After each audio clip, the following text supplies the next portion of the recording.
Tennessee Prep Weekly, brought to you by the Tennessee Highway Safety Office, who reminds you to designate a sober game plan. If you've been drinking, don't drive. Fans don't let fans drive drunk. And down Chattanooga way with Chandler Morrison from SETN Preps. Chandler, we've made it past the halfway point. As mentioned to Chris in the opening, we're tearing down the barrel of the playoffs, and you're getting to the end of some good region races, I'm sure. Yeah, we've got a lot of great ones brewing. I keep looking over and seeing this our 3A teams, especially on both ends, because we cover some there in Region 4, some there in Region 3. Those playoff races are coming down to the wire, and actually the 6A, where Maryville is, coming down to the wire a little bit too, with that McMinn County Maryville matchup coming up here later. So we got a lot of great regions and a lot of great finishes, even in the 4A too. We got East Hamilton, Anderson County, all those great teams as well. I just imagine being in a stadium and someone making the halftime score, Bradley 10, Maryville 7, what that might have been like. Now, Maryville came back to win it, but what would you think of that halftime score?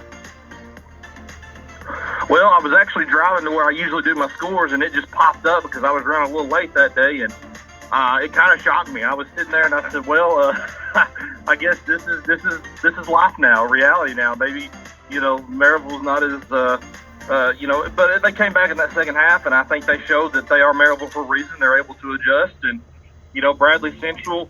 I love them to death, but it just felt like they couldn't adjust there in the second half. Got a little bit conservative, and that was the ball game there. I do know, I went through the stats today. Bradley Central is in fairly good company. I think since 2013, there have been 5 teams, including Bradley Central, to lead Maryville at halftime, that being Alcoa, Oakland, Knox Catholic, and Ravenwood. Since 2013, that's 5 teams that have even led them at the half.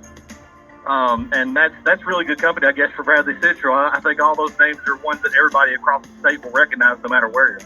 You mentioned across the state, there are some games that are played, Chandler, that people from my area will pay attention to from your area, and that's Meigs County and South Pittsburgh this past Friday night. Meigs gets the better of it, the 2A team over the 1A team. Yeah, and that game right there, I think that was it wasn't shocking, but it was a little bit surprising. But we have to look at the fact that, and I'm not using this as an excuse, that South Pittsburgh, they have played one game in a month. They had the Marion County game that was canceled. They had the Red Bank game that was canceled. They played a game, I believe, against Huntland that was a blowout victory. And then they had a bye week last week that was already scheduled before the Meigs game. So, and they probably had almost three full weeks because of the Red Bank game being canceled to prepare for that game. But there's something to be said about being prepared, physically and getting out there and playing and kind of getting in that rhythm. I think that may have been what caught them, especially early in that game, where they just weren't able to get that offense running. They weren't able to get it running until really the end of the third quarter, fourth quarter, that kind of thing. But I think that's for South Pittsburgh. For Meigs County, it just shows that I think they're going to be better this year than they were last year. I think what they do well is last year, everything kind of went through Aaron Swafford. I know Coach Fitzgerald would probably tell me otherwise, but a lot of it did go through Aaron Swafford. This year they don't have him, and it seems like a lot of it's going through Will Meadows, but they're spreading it out a lot more as far as, who gets the ball where this year than they did last year. And so I think that's the difference this year. And, Coach Fitzgerald told them before the season that, Peyton Manning didn't win. They didn't win the championship at Tennessee with Peyton Manning. It was the year after. And so he's kind of used that analogy with him, and I think it may ring true depending on how the rest of the season goes. You mentioned East Hamilton and 4A. They're one of the top 5 teams in the state at 6-1. Take on Walker Valley this week after pummeling Hickson 48-6 this past Friday night. Yeah, I think the problem with Walker Valley is you got to be able to finish. And I think here lately they've been able to finish a little bit better, but the competition hasn't been as stiff. They were leading Bradley Central for most of the game. They played them earlier this season, then Bradley Central came back and won it. Of course, they had the backup quarterback, Javen Burke, was injured, so they kind of took advantage of that a little bit. But Walker Valley, the problem with them has been they've not been able to finish. They didn't finish that game. They didn't finish the Ray County game, which could have given them the 1 seed, going into the playoffs. I don't think they're going to get that now because of Ray County being as good as they are and winning that game. And coming from behind, I don't think Ray County led that game until late in the fourth quarter. They scored 2 straight touchdowns at the end of that. But Walker Valley has just got to learn how to finish. And when you talk about East Hamilton, that's a team that knows how to put the foot on the gas and keep it going. I don't think Walker Valley is going to be able to get a good lead and just hold on enough to win this game. I think what you're going to see is well, Walker Valley's got to step up and play a full ball game. And East Hamilton, we know they're going to do that. We know they're going to do a good job of playing that whole game. Grant Reynolds has that offense rolling right now, even passing a little bit. I think, he's just doing a good job there. Man, it's going to be a good matchup, but I think that Walker Valley needs to learn how to finish. We are talking, with Chandler Morrison from SETN Preps Podcast. And Chandler, let's talk a little bit. You mentioned Ray County there as you were discussing Walker Valley.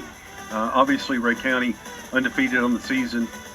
They've now got Soddy Daisy, and if they win that, obviously that being a region game, but they're in certainly the driver's seat. But they win that one, they will be the region champion, the number one seed, and get a couple of home games come playoff time. From the 5A level, I mean, especially when you start looking across how good Region 3 is and how deep with teams like West and Powell that are out there, that number one seed's got a big deal, and would certainly play into Ray County trying to make a deep run in the playoffs. Yeah, Ray County has, me and Chris have dubbed them I dubbed them, and Chris had taken it as a nickname. I've dubbed them the Cardiac Eagles because they just seem to keep coming from behind, going to overtime, just everything. I mean, I'm surprised, someone in the stands over there hasn't had a couple heart attacks or something like that. Because, I mean, it is, they keep you on your toes. You're sitting there and you're wondering what's going to happen next with them. And, I think Ray County is a great team. I think they've got that offense really, really rolling. To me, I think what they do with their schedule is they try to play a lot of, 6A opponents when they can. They try to play other 5A opponents from around the state. They try to play, when they play a lower classification, they play a Red Bank. Of course, that game didn't come to fruition last week because of COVID.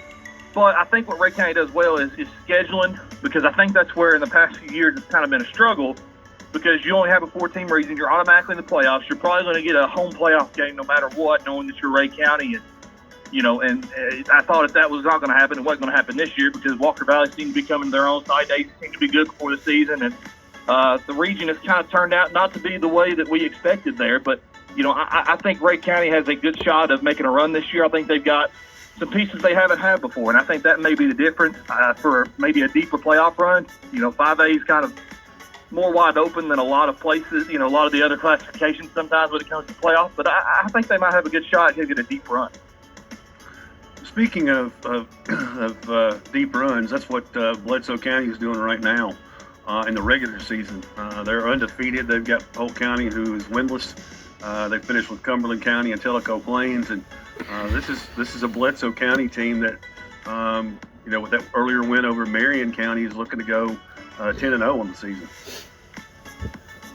Yeah, there were a couple of games there. I think that Tyner game was where we really figured out that they were who we thought they were.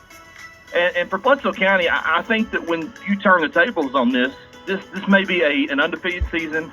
Maybe you'll have that first seed already because they've beaten Tyner, they've beaten Marion, the two that would take that from them. To me, when I look at Bledsoe County, I don't have issues with the offense. I have issues, and I don't have issues with the defense. What I do have sometimes is, can you be more than one-dimensional? I think they can, because Harmon Keith is a good quarterback there. I think he can throw the ball downfield more than a lot of quarterbacks in 2A can. They've got two great running backs with Dylan Robeck and Cadillac Seaver. And, they just keep rolling. I mean, one of those two running backs, they might end up being a Mr. Football semifinalist when it's all said and done, because they're just that good on both sides of the ball, being able to run and, being able to kind of, play that linebacker spot and fill those gaps too. But, I think for me, my concern is, before they even get to before they get to the semifinals, they've got to go through Trousdale, Watertown, those kinds of teams before they get there. And that's been a tough test for a lot of our area teams over the years.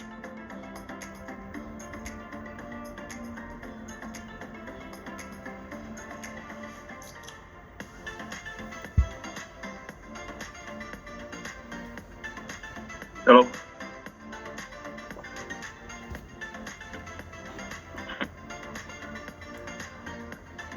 Are y'all there? I'm here, Chris. Your microphone's on, Chris. I do apologize for that. Unfortunately, I hit the mute button. So we'll edit that out, and we'll get back to this. So let's talk about Marion County in that same region. We've got about a minute and a half or so left here. and they beat Tyner 26-14 the other night, and we got Tellico this week.